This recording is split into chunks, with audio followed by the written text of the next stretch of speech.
Hello, welcome back. Okay, it's the best place to do friends to get your gaming goodness each and every Monday. And for the last time in 2024, I'm joined by... Sorry, I fucked that. And you know what? I'm actually restarting it. No, you're not flubbing. I refuse. I refuse. I support your You're decision. not actually hobbling. You are not actually hobbling. I refuse. You keep going. You keep going, soldier. All right, fucking whatever. My name's Dylan Blight. This is the part that I fucked up. And for the last time in 2024, joining me, Kieran Marchand. In the White Cliffs of Dover, we will not give up on a flubbed introduction on this podcast. We will go places where no Ashley Hobley is willing to go. Ashley Hobley is not willing to put up with a single 0.5 of a second flub. He'll edit that shit out. But yes, also here, Ashley Hobley. Hey, Dylan, excited to be here and excited that I'm the only one here who cares about the end result of these podcasts. You know, the user experience. The user experience, you know? No. It's not fucking, it's not a user menu. Like It's not a user experience. It's the authenticity. I'm sure there's so many people who are like, I hate it when they say, you know. Oh, definitely. Get a minute you know, out. And like, you know what I mean? Like, yeah. Like when I say like, you know. Oh, there's so many things. But you know what? Just mouth noises. Yeah. Yeah. From the last episode, 2024. Episode 299, in fact. Episode 300 will kick off 2025 is how we're going Isn't to this 299.5? I think this is 299.5 because we had the discussion. It was just the Game Awards. It was just, we're not numbering this one even, are we? No. Okay, right. Yeah, we're not numbering this one. Yeah, I can't remember. So no, episode 300 will kick off 2025. So look forward to that. But today, let's talk about the Game Awards. Let's get in. What happened? What the fuck are you doing? Sorry, my sister just messaged me. Did you just try to badly do a Churchill impression? You did though. yes, I did. Yes, you did. And again, you're not British enough to pull that off. Let's talk about the Game Awards 2024. Of course, Jeff Keighley's big show where he gives out some awards and mostly plays trailers for things. Let's go over the part first of which he cares the least about, which is, of course, the awards. Ash. Yes. What did you think of the way the show played out in general this year and the winners? I'll run through the main one shortly, but My overall thoughts on the show? Yeah. I think this may have been the best one yet. Just, I feel like the balance that he had of trailers and awards on stage, I feel was better.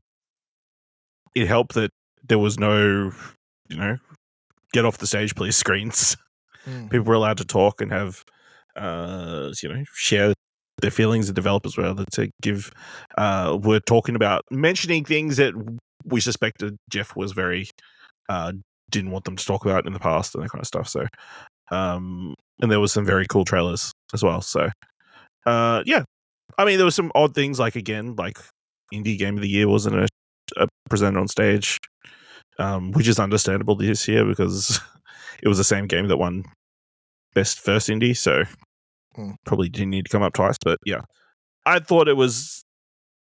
I feel like he heard a fair bit of feedback after last year. He listened to Dylan's drunken rant last year and made some changes. Was I drunk talking about that? Oh yes, go back and listen. I don't remember that, but yeah, because you're drunk. Yeah, no, I legit don't remember. Well, I mean, if it helps, I'm 3 drinks in tonight, but I'm definitely not drunk, so that's fine. Oh no, you're like totally sober in comparison. Yeah. Very good. Karen, what did you make of this show? I think it was good. I think it was a tactful decision for Jeff. He kind of, especially firstly, like Jeff really likes the Muppets. He does love the Muppets. He really fucking loves the Muppets, and I appreciate he used them to kind of take some of the sting out of internet commenters by kind of making all the comments happen to him already on stage. I think once again, this show is fucking front heavy as possible. Like, it is very front heavy. And then there is a period there in like the 2 hour to the 3 hour mark where it gets very, hey, these trailers paid for everything else. in the presentation. I still think it's the best one it's been in a very long time, and I think it had the best announcements and the best award presentations in a very long time.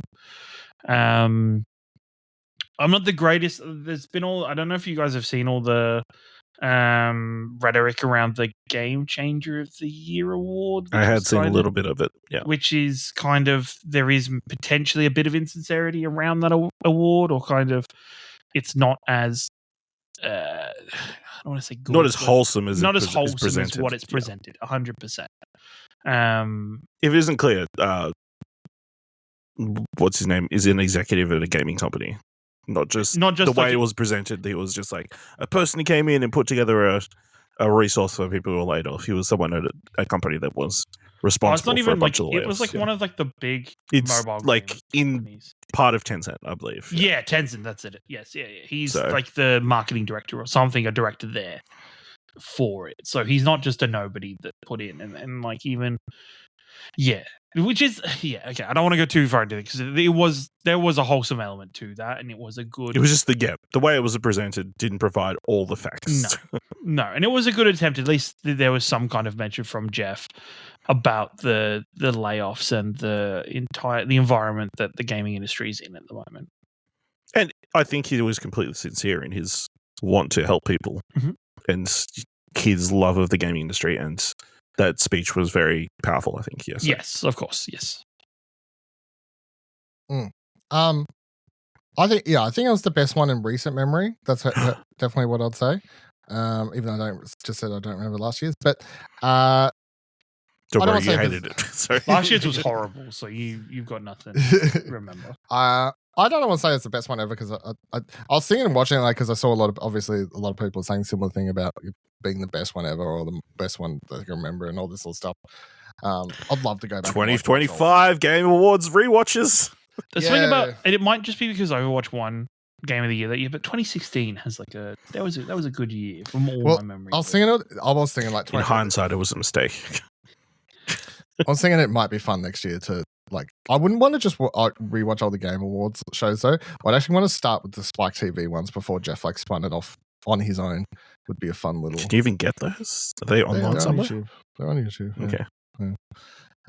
But like that's the real history and that's the whole thing. A lot of those are terrible, and that's not usually with a lot of the Game Award shows where people complain about them. I used to be like, yous don't remember or you weren't watching when they were doing the Spike Awards, which were quite often terrible. That's where the big picture of Jeff with the Mountain Dew and Doritos and all that sort of shit comes from. So, all right, let's. I'm just going to quickly run down the winners, reading off gadgetguy.com.au. Shout out to Chris.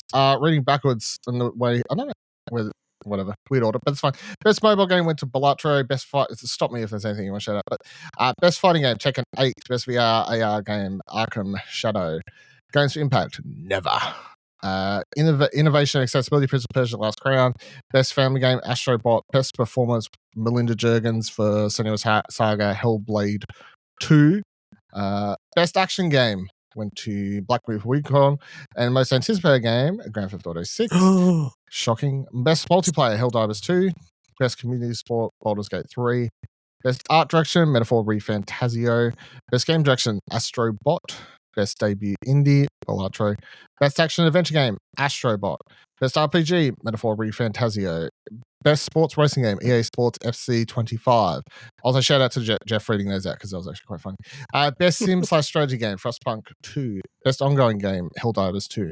Best adaptation, Fallout. Best score and music, Final Fantasy VII Rebirth. Best independent game, Balatro. Best audio game, Senua's Saga, Hellblade 2. Best narrative, Metaphor Refantasio. And Game of the Year went to Astro Bot.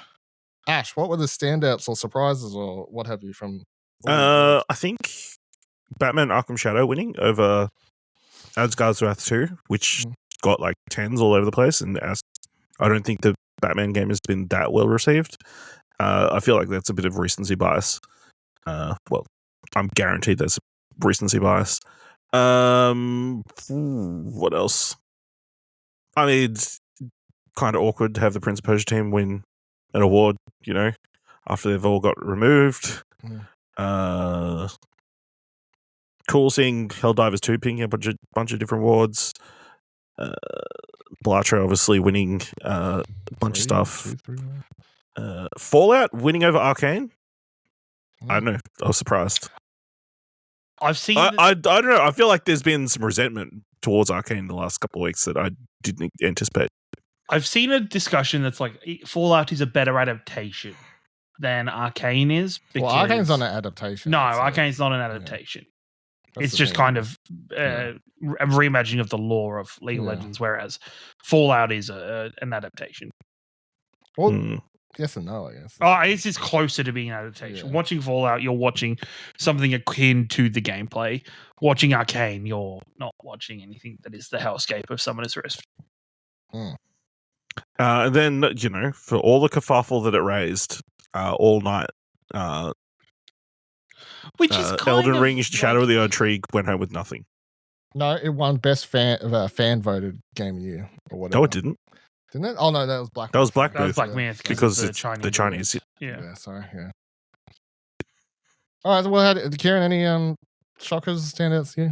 I think the shockers. I was surprised that accessibility went to Prince of Persia because I thought there was a number of other games in that category that kind of. Also, surprises Prince of Persia was even in a position where somebody got to make a speech for it, considering all of the studio doesn't exist anymore. But I think the awards went as expected with a lot of them.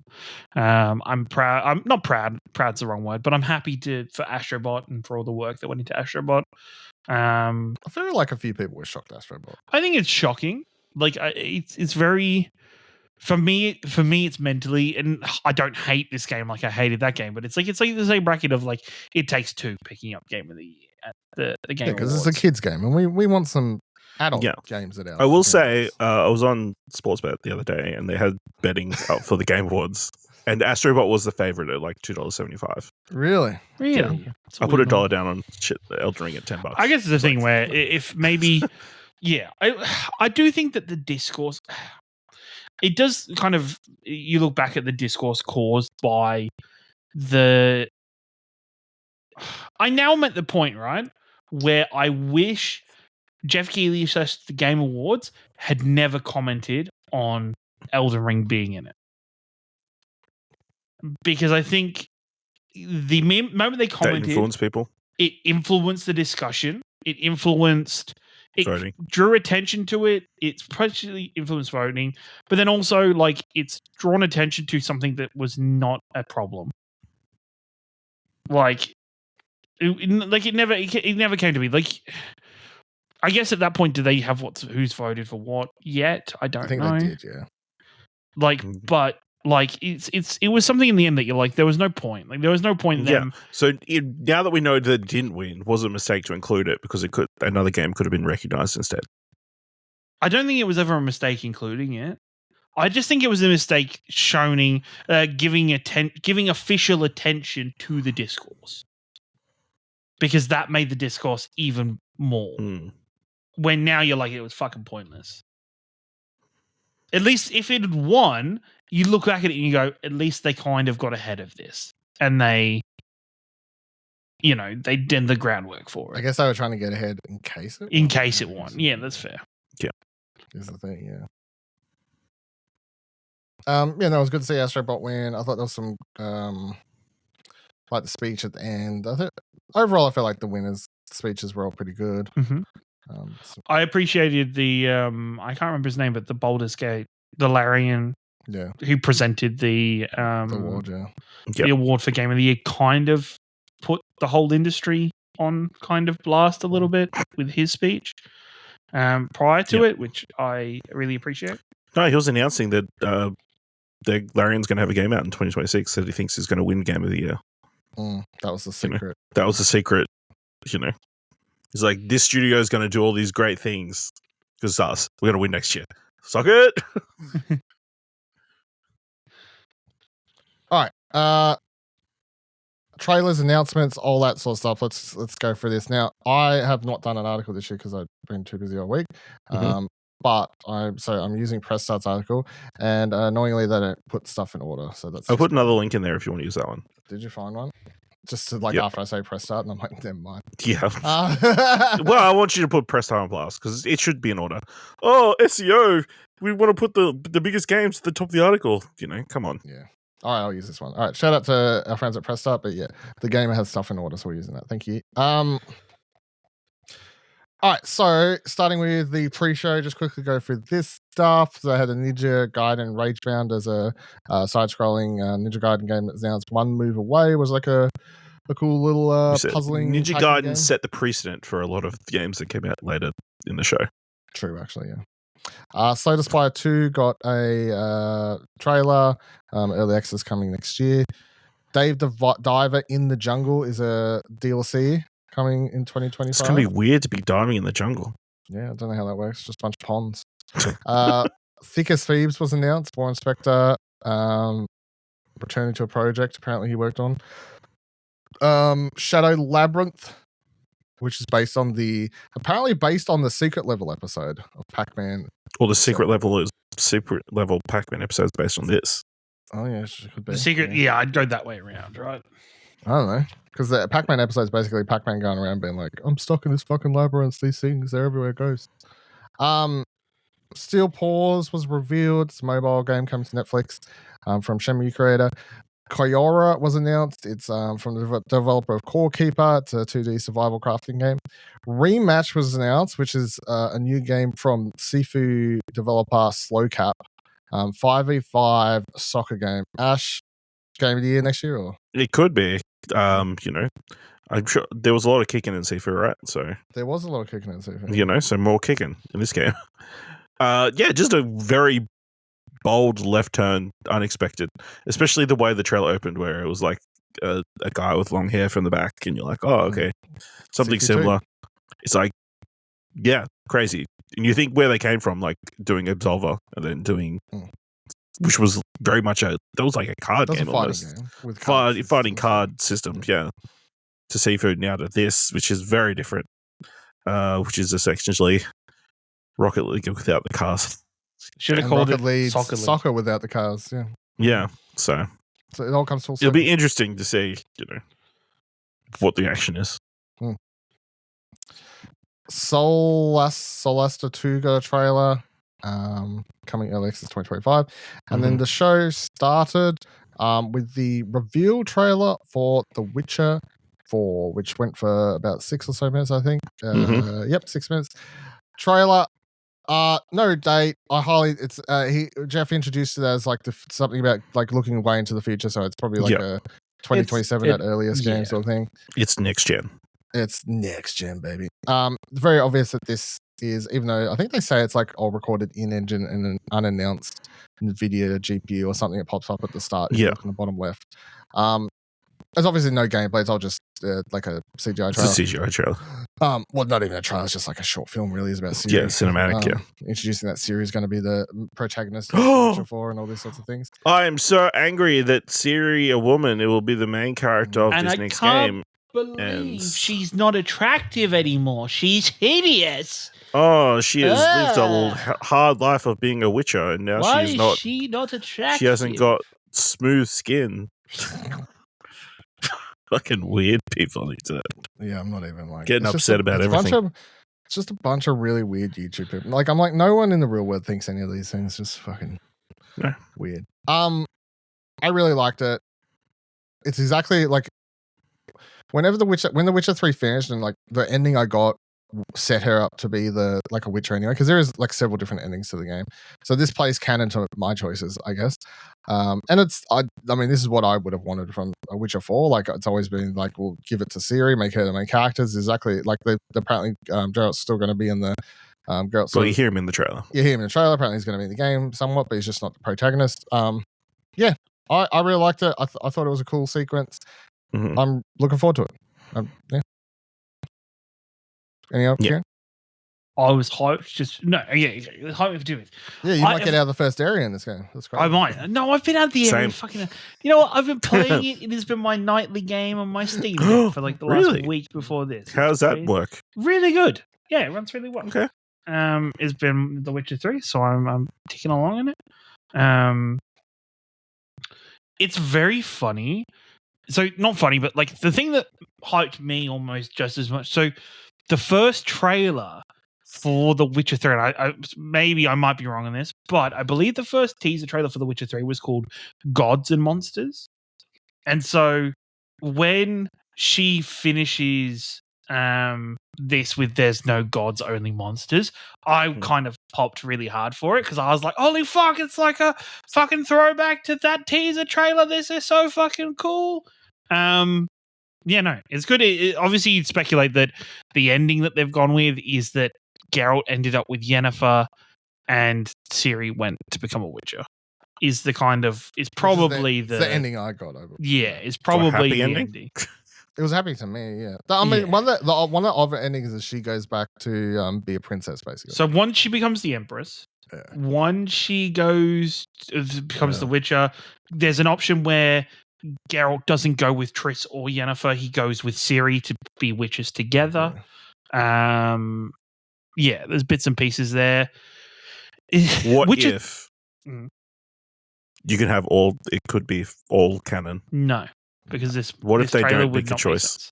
This trailer wouldn't make sense. There'll be a choice made. There'll be a choice made. There'll be a choice. This is only a segment. This could be like halfway through the game. No, I prefer them to make a choice also. Yeah, they still don't make a choice. No, I'm excited. I hope we see a lot of the elements in game that they have kind of already been displaying for the game. Well, here's the thing: there's nothing really shown in this outside of her. No, but like I hope the chain is the thing. weapon. I hope the magic is used like that, like it is. Yeah, I'm excited for more when we eventually get it, and I'm excited to hear more about Gwent too when it's in the game. I mean, that was a mistake not having Gwent in the trailer. Yeah, she could have been playing Gwent before she walked out. Or the kid was playing Gwent before she was sacrificed. I can't believe they're going. She played Gwent with the spider. Going to all these efforts just to make a Witcher 4 just a backdoor into Gwent 2. Yeah. Imagine if it's called Gwent 2 inside the world of Witcher. It's like we relaunched. Yeah. Rebooted this. Yeah. Yeah. I haven't got much history with the Witcher but that felt like such a Witcher scenario of this girl being sacrificed for the good of this village. Ciri saving her, and then the fucking villagers murdering her. That's some Witcher shit. Some Witcher dark shit. Also, remember, we have the Witcher 1 remake before this as well. Which I'm keen for because I probably played about 10 hours of that one, I think, and I couldn't finish it. It was so like janky and shit. Yes. Yeah. So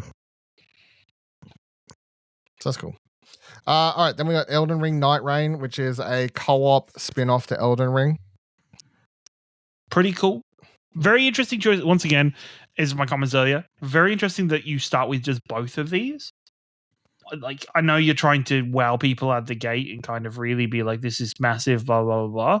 At the same time, like, come on, you could have like put this in the middle somewhere and like space. No, he wanted to get you in and like get you excited and then get your expectations that everything's going to be like this.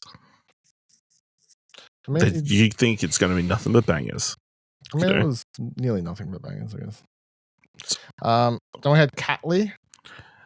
I'm pretty sure this has come out that it's completely our game, so fuck this game. Fuck this game. As soon as I saw it, I was like, so this is paying for the award show. To fuck off.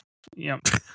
They 100% paid for it because it's like such a weird thing. But yeah, I haven't had a chance to watch also on that. I haven't had a chance to watch the couldn't afford to whatever they called it, the Game Awards for people who can't afford to be on the Game Awards showcase or whatever, but I do want to watch that as well. So that bunch of games.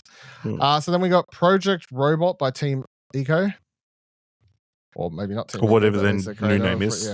So guys, don't buy a PlayStation 5 for this. Probably don't buy a PlayStation 6 for it. Wait for the PlayStation 7 for this game. It's true. Very cool trailer. Love the music. Love the slow. Don't know what the fuck's going on, but I loved it. That's how I feel about this. Yep. Yeah, it looks some Gundam mech shit. Yep. Which is cool. Gen Design is the studio now. Which I'm pretty sure they were called at some point. Like as they were finishing The Last Guardian, they were Gen Design. Yeah. No, I think Gen Design's just new. Like 20. I think Gen Design only formed like 2020 something. Isn't that when Last Guardian? No. No, Last Guardian. No. Last game came out like 2000. Last Guardian's 11? PS4, right? Let's look. Last Guardian came out 2016. So close. I'm thinking of the PS5 version. I just like the trailer with the robotic voice. 10 seconds, 9 seconds. What Which like sounds very, like end of the world, like fucking I don't know, bombs about to hit or some shit. Obviously, which is. Then we got Split Fiction from. But it's not in this article. We did get the Outer Wilds 2 shit, trailer. Fuck, I skipped it. Yeah, Outer sorry. Let me go back. Outer Worlds first gameplay trailer was a very cool trailer. It's not in this article for some reason, but very cool trailer. I love the humor shown with it. They're pointing out that they're the makers of all these Part 2 games. Yeah, such good. Including Fallout 3 Part 2 New Vegas. Yeah. New Vegas. It's wild. If Obsidian pull this off, and in the same year release Avowed and this, that's nuts. Some would say that's just not a very smart business decision. You should space them out more than this, especially for a studio Technically, like Avowed Xbox was supposed to come out. Yeah, that's true. It's meant to come out this year. But it's wild. If that studio comes out and they both are fucking bangers, then let's fucking. If they are on par with what we expect from Obsidian, then yeah. And if they pull it off, Obsidian is the best. Well, Microsoft here's studio. my thing, and one of the reasons I like the Outer Worlds so much is because, and I didn't. What did I play that? I think I played on PC after all the choice making I had to do at the time. Mm-hmm. I think I ended up playing on PC. I think I got nearly every achievement and completed every side quest and everything. Yeah, well, that was like 30, just over 30 hours. I think I took. Like it was like get the full like open world RPG experience. I feel like you're doing so much without so much. It taking fluff. your life.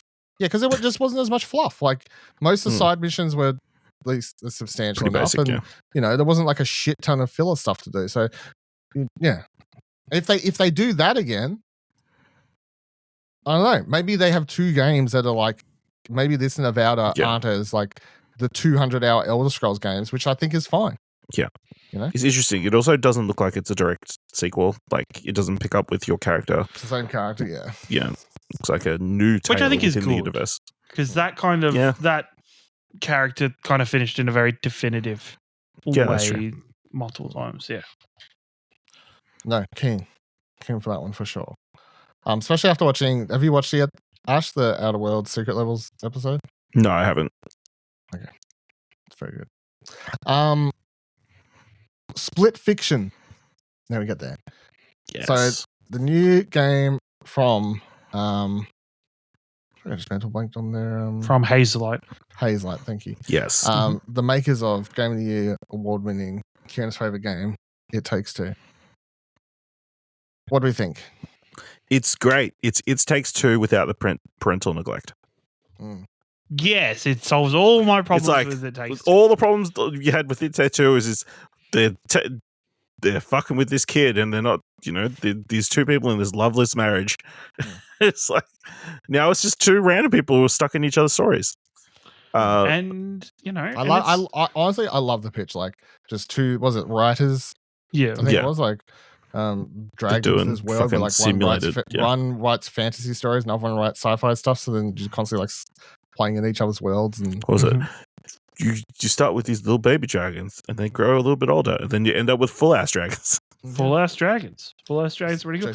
My favorite is like, this is a good fucking game. Like it's the funny thing was, and especially like they're not hiding the potentially horrifying stuff like the elephant like last time.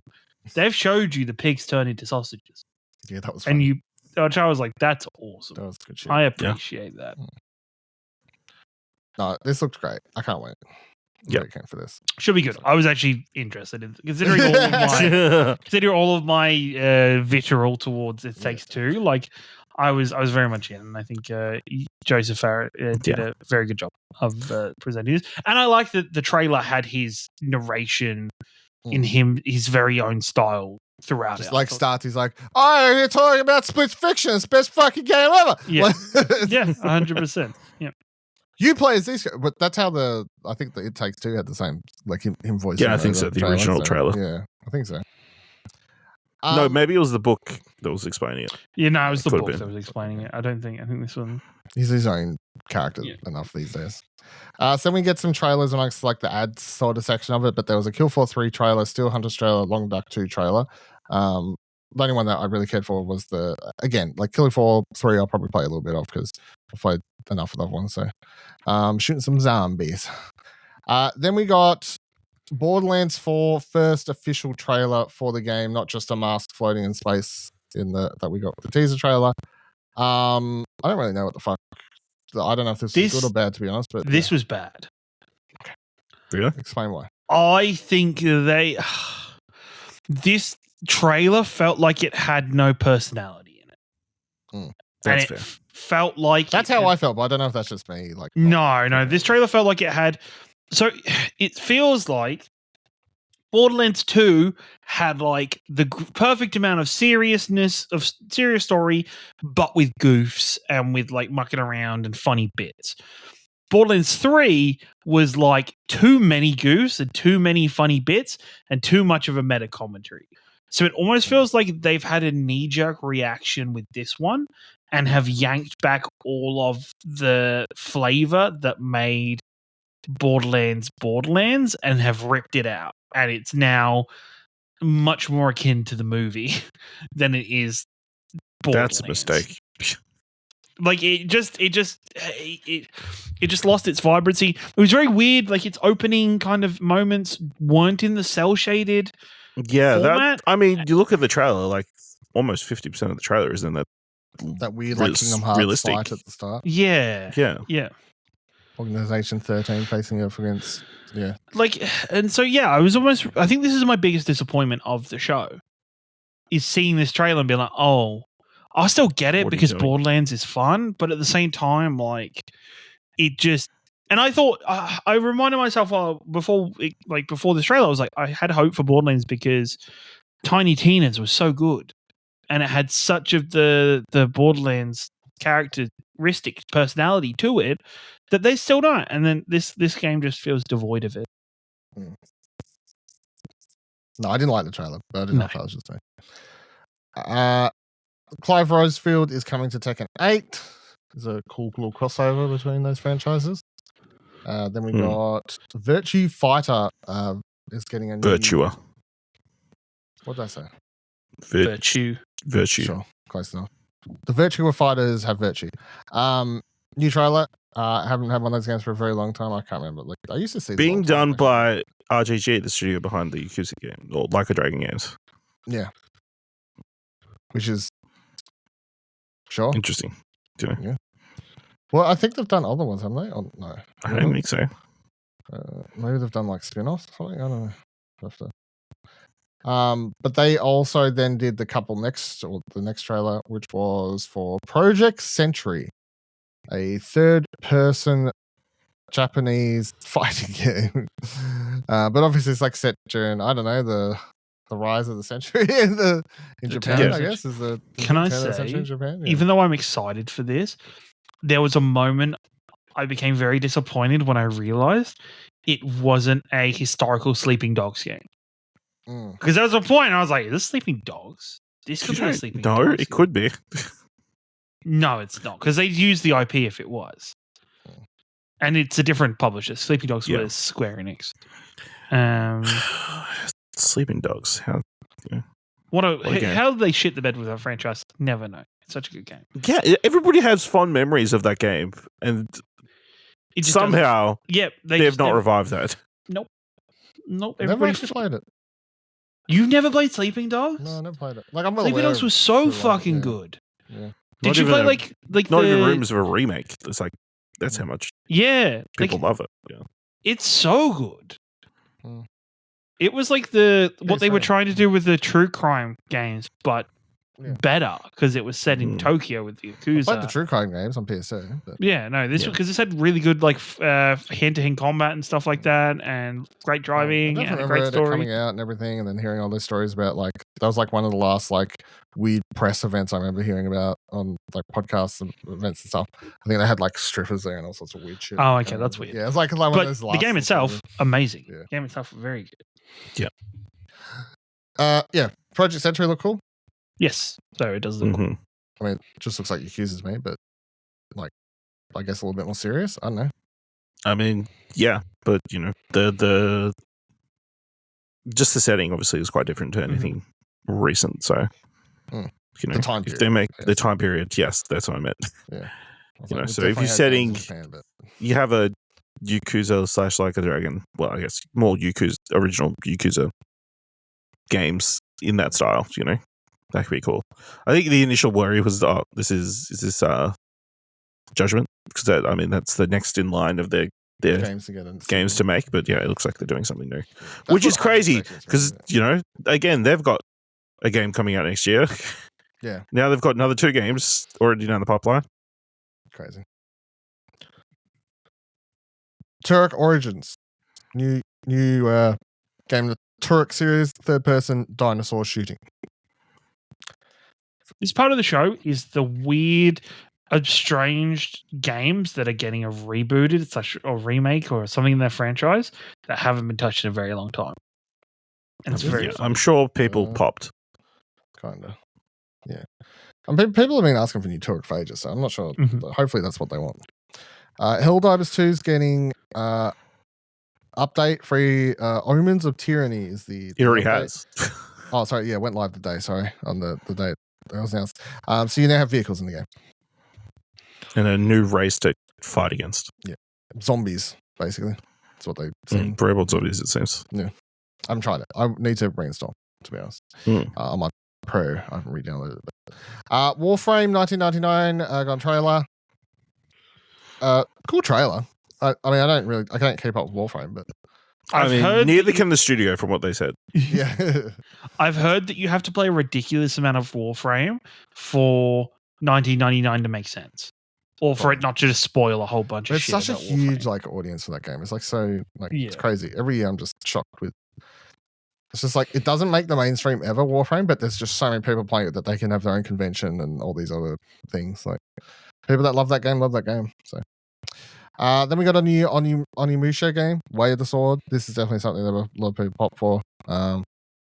Franchise has been dormant for about 20 years by the time this comes out. So I think, so due to launch 2026. 2026, next year, okay. No, 2 years away, sorry. I was going to say 2 years, 2025 next year. Then we got a trailer for the Russo brothers involved game, the first Berserker Kazan, which is a new Souls-like. I don't know what their involvement is, to be completely honest, and I haven't looked into it. It's the same thing as George R.R. Martin's involvement in Elden Ring. They just wrote the story or some shit? Yeah, probably. Then we got whatchamacall game, whatchamacall studio, I can't remember, whatever. It's called Dungeon and Fighter Arad. It's another free-to-play Hoyo-verse thing. Then we got a trailer for Dying Light the Beast, that little spin-off game that picks off where you play as Kyle Crane again from the first game. Hunt Showdown, Post Malone's Murder Crisis is a DLC. That's a real thing. Sure. Good for you, Posty. Apparently he plays a lot of that game. He probably does. I'd totally believe it, yeah. Squid Game Unleashed. They came out, had a bunch of people come on stage. This is the segment that paid for the show. This whole stretch. Yep. Paying for the show. Again, it's just so weird that weird what that story of that show's about, and then even they make a joke at the end about we have all your seats set up for all your CEOs and business people. They're trying to play into the the message of the thing, but I'm you're literally out here promoting this. Anyway, it's so weird. Stage Fright got a trailer and reveal. So this is from Overcooked creators, Ghost Town Games and Hello Games. Very cool trailer, I thought. Just they're sitting there talking, these characters, and it comes out into basically they were on the stage at the Game Awards and talking, and then you can't really see what's going on, and then I don't know, it's a split screen thing. I don't know what's going on, but it was a very cool trailer, I thought, for this one. Well, yeah, it's clearly more closer to something like Hazelight stuff. Yeah. Rather than, Overcooked, I guess. Actual Overcooked game, yeah. It seems like whatever, either side of the screen is impacting what's happening on the other screen. On the other side of the screen, yeah. So, yeah. Pretty cool. Pretty cool. And everything, so. Game of Thrones King's Road got announced. This is apparently a MMORPG Mobile. from Netmarbles. There's no way this game's good. It makes more sense when you find out it's an MMO, though. Yeah, and you're like, oh, that explains Kit It's a very Harington's weird mediocre set. delivery. Yeah. Because watching it first, I was like, this seems like very not 2025. But then I was like, oh, MMO, right? Okay. I was watching like, oh, cool, they're doing a sequel series to the show. That's cool. And they kind of like solves the problem that they had with the Telltale game. They were kind of stuck with the narrative. They could go on and tell their own stories. But no, it's just, you're just some random dude who apparently was there at the times with the characters. Yep. Double Dragon Revive got a trailer. A remake of the arcade game. Screamer got a trailer. It's a racing anime game. Last of Us Part 2 Remastered coming to PC on April 3rd next year. Den of Wolves got an early access trailer. So this is from the people that made Payday. This was a very cool trailer. I thought I liked the trailer for this one. The cool vibes, the music, like played out and everything like that. So Sonic Racing got a crazy teaser trailer. The fact that gets a teaser trailer is so funny. Like the most shadow just gets into a fucking car and then nothing. That's it. like sure, okay. Mafia: The Old Country got a brand new trailer. Very cool. Very much looking forward to this one. Like the overall tone of this one. Heavily playing into the Godfather-esque feelings of, we join this family, we are family, all that sort of stuff. So, Dispatch got a trailer. Best trailer of the whole thing. Yeah. Best trailer of the whole thing. So also, Aaron Paul and Laura Bailey's chemistry fucking insane. Yeah, it was very funny. Travis Willingham was in backstage ready to punch. He was nervous. Was like, what's going on here? Yeah, that was very funny. But yeah, so this is a game in which it's a superhero game. It seems it's a narrative adventure game. It seems you're playing a superhero who like wants to get back to work, but he's like doing a stint at this place where he's like basically you got to dispatch the correct superheroes to like the crimes and whatever else, and then you're like basically playing an office simulator at the same time, and it looked very funny. Yeah. It looked very funny. Because this is a studio that's made up of Telltale former devs. Telltale developers who worked on the Wolf and Wolf Among Us, yeah. And they Tales a of studio Borderlands. called Ad Hoc Studio, which I'm very excited about. And I would, if I was Telltale, if I was Skin Suit Telltale, be very worried about this game. I do hope they get the balance right, because for me, even though I love Telltale games and I'm excited for the story, the part about dispatching the right hero to the right mission and stuff, that itself, I'm like, that's a great game by itself. Even concept, like that's a cool concept by itself. Yeah, so like I hope strategy game or something. Yeah. So I hope like you level up your batch of heroes or something like that. Yeah. And it's about combining the right teams and like setting to the right thing. That's cool as shit. So I really hope that element of the game isn't neglected or isn't like only a couple sections throughout the entire game or whatever. I hope it's a bigger part. Yeah. Stellar cast as well. Yes. Amazing cast. Not just Got Moist Aaron Paul. Critical in it. Akami then got a sequel announced. Wow. I've never played Akami. Same. Akami is fantastic. It's very honestly, pretty It's like Zelda, isn't it? It's an aesthetic setup. Really. Like I've just been told it's Zelda. No, I wouldn't call it. I've also heard people call it Zelda like. I don't think I wouldn't call it. I mean, I can see it, but like that's not where I just think it's like it's a third person puzzling adventure game, action adventure game where you play as a wolf. Twilight Princess. Yeah. Back in the day when it came out, just the art style was like nothing that existed at that time. It was so standout when it released. I remember before eventually I think I played it like probably a couple years after, at least, to be honest, because when it came out I didn't have any console I could play it on, because it was originally on Wii when it released, because you'd like paint these symbols like on the screen. So I didn't play it for a few years until I got and I'll admit this now, even though it's naughty, but like when I hacked my Wii so I could play like illegal games on it, right? But I used to watch, I think I've said this before, back in the day, I used to watch a lot of game trailers, like the website game trailers, all their podcasts, their features, and all this sort of stuff. They covered the living everyone on that website that was working on that website when this came out, they were obsessed with this game and they'll talk about it so much, and I was just got so jealous I couldn't play it. So when I finally could, it was so good. It is out now on everything, like they put it out on Xbox, PC, I think as well, at least, and PlayStation. So but it was really, I'd never picked it up on the re-release, so it was making me be like, fuck, I hope it goes on sale, which I think it has, and I'm very tempted to do a replay, even though this is probably still years away, but very exciting. Then the show ended with Intergalactic: The Heretic Prophecy, which is Naughty Dog's brand new game and a new IP that is apparently directed by Neil Druckmann. Being in development since 2020. The trailer doesn't show a lot, introduces us to presumably our protagonist. Seems to be a space bounty hunter of some sorts or some shit like that. And then they like track down this person, and then you get to see a split second of something that looks more like gameplay where they have like a fucking saber sword. Yep. Or something. The description on the actual YouTube video says, set thousands of years in the future, Intergalactic puts players into the role of Jordan A. Munn, a dangerous bounty hunter who ends up stranded on Semperia, a distant planet whose communication with the outside universe went dark hundreds of years ago. Jordan will have to use all her skills and wits if she hopes to be the first person in over 600 years to leave its orbit. What do we feel about the reveal of Naughty Dog's new IP?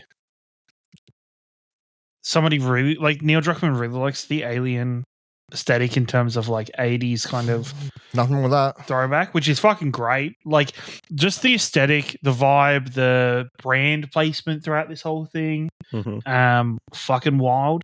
The fact that Kumail Nanjiani is going to be playing a fairly big role in this. The fucking thing, I'm staring at my screen going, it looks like a mountain. It looks like fucking, yeah, it looks like a mountain. And then when the camera like zoomed in, I was like, it's fucking Kumail. Like, but the thing was, so when they panned across the newspaper cuttings, and they're like, where did the 5 aces go and stuff like that, and there's a picture of the protagonist with other characters. Kumail's in that picture as well. So she's like trying to hunt down. So she's trying to hunt down somebody from like her 5 aces. Yeah, exactly. So I'm really excited. I think any Naughty Dog game has earned a goodwill enough for any level of excitement. A new IP for them. This is the 5th IP, like, which is fucking insane, really. This is the 5th IP that Naughty Dog have brought out now. Also, point to an IP that hasn't been a success for them. Yeah, you can't. Okay. So no, I'm really excited. I'm excited to see more about this game. It's so funny because it's so different to any of their other settings or IPs. But at the same time, when you look at the character, you're like, that's a Naughty Dog character. There is something about how they do facials. There's something about how they do body models that now in line with Last of Us and with Uncharted. Like that's an Uncharted character. That's a Naughty Dog character now. So I'm very excited to see more. I feel like there's an element of like, it's like they've tried to take the technology that they got really good at with like the realistic humans stuff, and it's like, well, let's take that to a sci-fi setting and see if we can make that work, sort of thing. Ash, what'd you think? No, I was blown away. I think it was really cool. Obviously, interesting setting and kind of lore already set up where it's like, what if space travel became super advanced in the 1980s?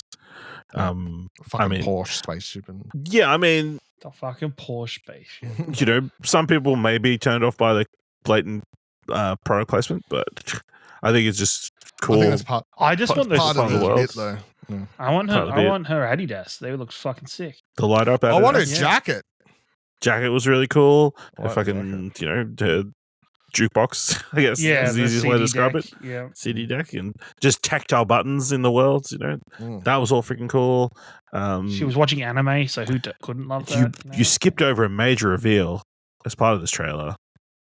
Original music and score by Trent Reznor and Letitia Truss. Coming for that ego. Coming for that ego. Yeah. This music's going to be trippy as shit, and it's going to be experimental. It's gonna be fun. Just stick the challenger score in there and call it a day. Yeah, fucking. But yeah, I mean, I'm fine with that. Yeah, super keen. Can't wait for that. And that was a good way to end the show. Obviously, a new Naughty Dog IP. That's massive. yeah. Starting and ending the show with 2 games that are gonna go woke and go broke. You know, that's the way to go. Yep, they definitely went broke. That's for sure. Yeah, no one's going to buy any of these things. Yeah, no absolutely way. not. No way. No, These 2 way. games definitely won't be the highest selling games of this generation they come out. Definitely not. All right, anything else from the Game Wars we might have missed or that you thought of? Also, best single, 2 ones. Harrison Ford was really fucking cool.